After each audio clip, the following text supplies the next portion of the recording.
Right. ఒక అమ్మ ఆవేదన విన్నాం. తన భర్త చనిపోయాడు, తన కొడుకు చనిపోయాడు. ఇదే సింగరేణికి కాలరీస్కు సంబంధించింది. ఏనాడైతే బొగ్గు గనులలో దిగాడో ఆనాడే తన ప్రాణాలను ఫలంగా పెట్టి ఆ రోజు బొగ్గు గనికి సంబంధించిన ఒక లాభాల బాస్టాలు కల్పించిన ఈరోజు తన ఉనికికే ప్రశ్నార్థకంగా మారించిన ఈ ప్రభుత్వాలు కేవలం తన మిస్ మ్యాచ్ అవుతున్నాయి అని పేర్లతోనే వారికి ఉద్యోగాలు కల్పించకుండా సింగరేణిని ప్రైవేట్ పరంగా చేయడానికి ఒక ప్రయత్నంలో భాగంగా ఇది చూస్తున్నారు. ఈరోజు అదే విషయంలో ఆమె ఆవేదనను మనం చూసాం. We are not begging to the government. We are asking for our rights. మా హక్కుల గురించి మాట్లాడుతున్నాం. మాకు జాలి చూపెట్టే అవసరం లేదు, మాకు బిచ్చమిచ్చే అవసరం లేదు. మా హక్కులు ఏదైతే ఉన్నదో ఆ హక్కులపైనే మేము మాట్లాడుతున్నాం. మా తల్లిదండ్రులు కష్టార్జించిన తర్వాత ఈ బొగ్గు గనిని మేము కాపాడుకున్నాం.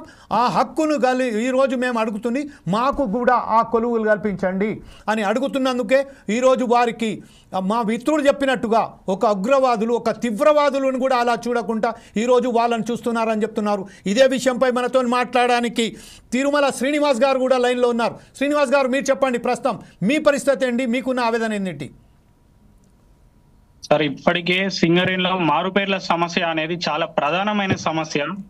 అసలు అన్ని యూనియన్లు, అన్ని కార్మిక సంఘాలతోటి జరిగిన ఒప్పందం, ఆర్ఎల్సి ముంగట జరిగిన ఒప్పందంలో అందులో యాజమాన్యం కూడా ఉంది. మేము అసలు అడిగేది కూడా వేరే ఏం లేదు సార్. ఆల్రెడీ యాజమాన్యం ఏదైతే చేస్తా అని చెప్పిందో దాన్ని మాత్రమే మేము ప్రశ్నిస్తున్నాం. ఇవాళ మా సమస్యకు, మా బతుకు రోజు రోజుకు దినవారీ గండంగా జరుగుతుంది. ఇవాళ మేము బ్రతకాలనన్నా కానీ మాకు జీవనాధారం ఏమీ లేకుండా మేము బతుకుతున్నాం. ఇవాళ అనారోగ్య రీత్యా మా తండ్రులు మెడికల్ ఇన్వాలిడేషన్ అయినా వాళ్ళు ఇవాళ కడుపు నిండా అన్నం కూడా తినలేకపోతున్నారు. ఎందుకు అనంటే అందరూ ఆల్రెడీ కారుణ్య నియామకం కింద చాలా మంది జాబ్లు చేసుకుంటారు. ఇవాళ నా కొడుకు జాబ్ రాలేదు. అసలు నేనేం తప్పు చేశా?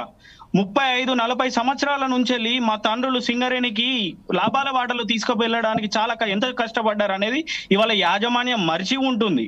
అసలు ఈ యాజమాన్యం ఎందుకు మా తండ్రులను పట్టించుకోవట్లేదో మాకు అర్థం అవ్వట్లేదు.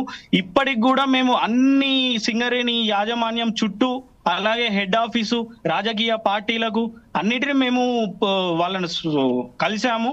ప్రతి ఒక్కరు కూడా త్వరలో అవుతుంది, ఖచ్చితంగా మేము చేస్తాం అని హామీలు మాత్రమే చెప్తున్నారు. కానీ ఏనాడు కూడా అది ఎప్పుడు అమలులోకి వస్తుందో, ఏ రోజు మాకు జాబ్ ఆపర్చునిటీ అనే వస్తుంది అనేది మేము ఆశిస్తున్నాము. కానీ ఈ యాజమాన్యం ఇవాళ ఎవరైతే కార్మికులు వాళ్ళు కష్టపడ్డారో వారిని ఎందుకు పట్టించుకోవట్లేదు అనేది మాకు అర్థం అవ్వట్లేదు సార్. మారుపేర్ల సమస్య అనేది ఎక్కడి నుంచి వచ్చింది అనేది మాకంటే ఎక్కువ సింగరేణి యాజమాన్యానికే బాగా తెలుసు. యాజమాన్యం దీనిపై సానుకూలంగా స్పందించి ఒక మానవతా దృక్పథంతో ఈ మారుపేర్ల సమస్యను పరిష్కరించి మాకు ఉద్యోగ అవకాశాలు కల్పించాలని